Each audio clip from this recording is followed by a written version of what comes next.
Hello everybody, welcome to episode number 20 of the BIVBlog, Benedict's IT video blog. My name is still Benedict Stockebrand, and today I want to talk about something that came up the other day, which is this outrageous nonsense going on in the European Union and to some degree here in Germany and a couple other countries as well, with regard to broadband initiatives by various political organizations.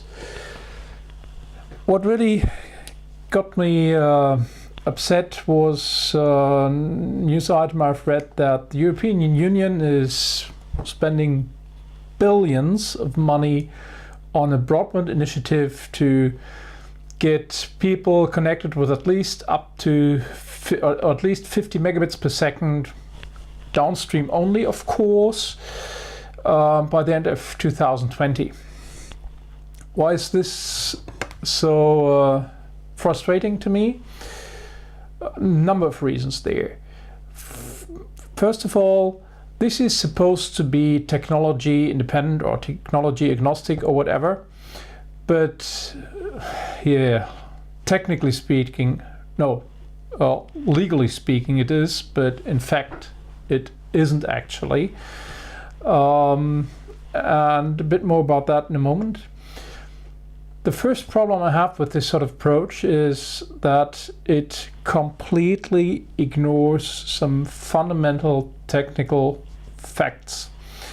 In this case, what's called Nielsen's Law, named after Jacob Nielsen, a Danish PhD in, believe it or not, web design. But otherwise, he seems to have his head screwed on right and tight.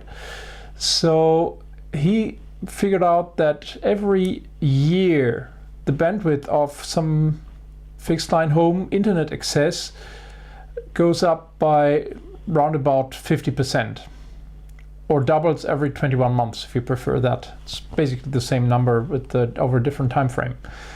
And that means that 50 megabits per second, which sounds pretty good these days, at least to people in some parts of the world, is completely useless by the end of 2020, because by then what we have with 50 megabits per second today, the equivalent applying Nielsen's law by then would be about 700, 750, 800 megabits per second. And with 50 megabits per second at that time, you're still effectively cut off from the rest of the world again. And we're going to spend billions on that. So this is plain stupid. And in case you want to know about this, take a look at Wikipedia. Start off with Moore's laws, which you should know if you're into IT. And if you're not in IT, well, this might still be interesting to you. Or look up Jacob Nielsen. He has an entry in the Wikipedia as well, where the Nielsen's law is mentioned. And by the way, if you try to argue, well, but that was in the past, but in the future we won't have that sort of growth.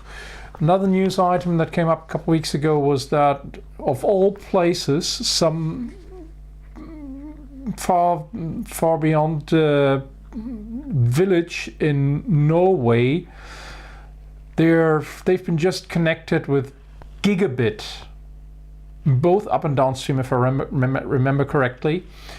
And it's not like in Stockholm, it's in the middle of nowhere really. It's the only place you could be further way out from anybody else is probably in northwestern Australia or so. And they get gigabit Ethernet or gigabit whatever to their homes. It's fiber to the home, of course, and so on. So people are actually deploying this already. And 800 megabits per second by the end of 2020 is not that far-fetched as it may sound to those people who've been telling me that Moore's law won't hold any longer for the last, 30 years or so. Fortunately, Moore's law never listened to those people. Well, neither did I. But this means whatever we do there is money spent on things that should have happened, 5 years ago, 10 years, it should have been finished by, 5 years ago. And 5 years ago, 100 megabits per second was pretty much standard in at least parts of South Korea, as I understand it. So this is plain, simple, stupid. And as I said, these funding things and promotion things, they are agnostic of the technology used, they claim. However, DSL is using old-fashioned phone lines which were good for up to 15 kilobits per second according to the original spec, which was frequency range up to 3 kilohertz and a signal-to-noise ratio with 5 bits per transition. And we're pushing absurd bandwidths over this, and half the time it doesn't work. Part of the time maybe, okay, whatever, and it only works if your phone line is long enough, or isn't too long, sorry. And that means it's just a technology that doesn't work. It's convenient to throw some more money at it because you don't have to bury fiber, but it's a waste in the long run. And if you take a look at the numbers with DSL, even VDSL2, which they're starting to deploy these days, it is good for what, 100 megabits per second in downstream? Who cares? I mean, 2 years from now, 3 years from now, that's finished. So it's just a waste of money. My money, actually, my tax money. So that's problem number one. And that's bad already, because it's wasting money. And that's still the harmless part, and it's bad enough already. What's worse is that every euro, dollar, penny, cent, whatever, spent on anything based on phone lines, and to a lesser degree on cable TV internet access, which has some more spare capacity to use, but even that should be finished at around about a gigabit per second or so, and there's no way to push arbitrary amounts of data over coax fibers either. What's worse is that every penny spent on these short-term kludges is money that's not only unavailable for getting fiber to the people, actually, and fiber to the home, but actually money spent on creating artificial competition for those ISPs who are actually willing to invest in fiber. Because there's this economics of scale, so basically it means you can only deploy new technology if there's enough people actually go for it. And if a lot of people think, yeah, but in the short term, well, I go with DSL because that's just available here, and fiber isn't, and that means fiber to the home won't happen. And that's what these funding projects actually achieve, which is bad. And even that's not the worst part. It means that we're spending money to artificially slow down some state-of-the-art internet access to the majority of people. But the worst part is that all these funding things are technology agnostic, yeah. They are also reliability agnostic, and that's what's scary. I've had at an international scale, actually 3 trainings with people working for certain call centers, special call centers, usually having a phone number like 112 or 911 in the US, emergency dispatch people.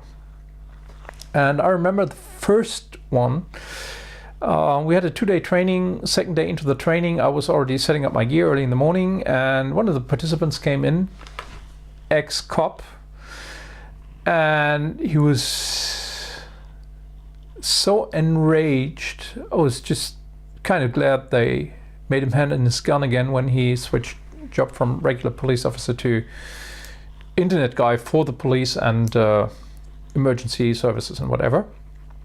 and he was furious. And pretty much all I got before the other people came in was, I've seen these murderers again, and it's an outrage they are running around freely. Didn't quite figure out what he was talking about, but by the first coffee break he had calmed down to the point that I could actually ask what had happened. And he told me that on this way to the training that morning, he's been passing one of the, I don't know, Saturn, MediaMarkt, something like Radio Shack in the US, sort of electronics and stuff places. And there's been one of the DSL resellers there with a stand right at the street. Triple play internet access means internet, TV and phone, guaranteed availability up to 99%.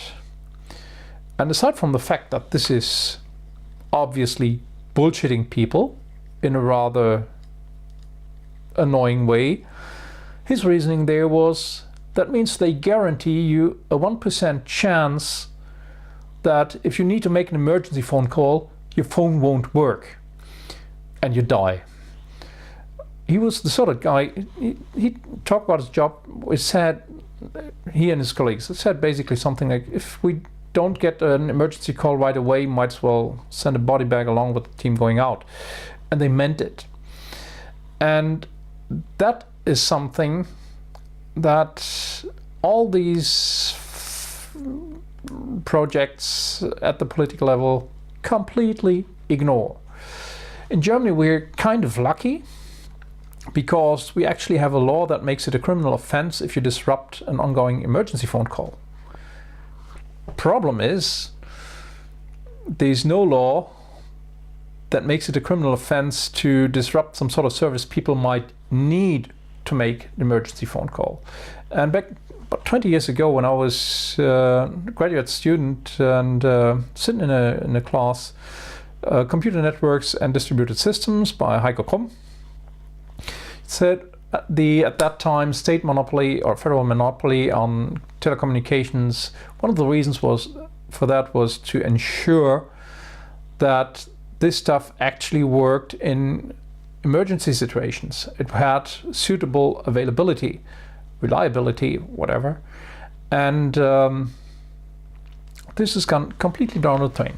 It's just saving money, short-term notes, and people actually die for that. And this ex-cop, his reasoning was, these people work at such a large scale that they guarantee to disable or to prevent about every 100th emergency phone call, which kills people, and they know that, and they don't care because they just make money that way.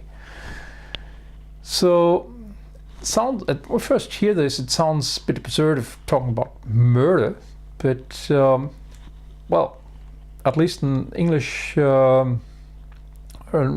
based legal systems, it would be considered probably second-class murder if you thought about it. And if you don't believe it, imagine if any pharmaceutical company came up with the idea, yeah, we have got this new these asthma inhalators or something like that, and 99 of 100 times it actually works, but 1 in 100 times it kills you. Yeah, I'd see any pharma company sell this sort of stuff and staying out of legal trouble that way.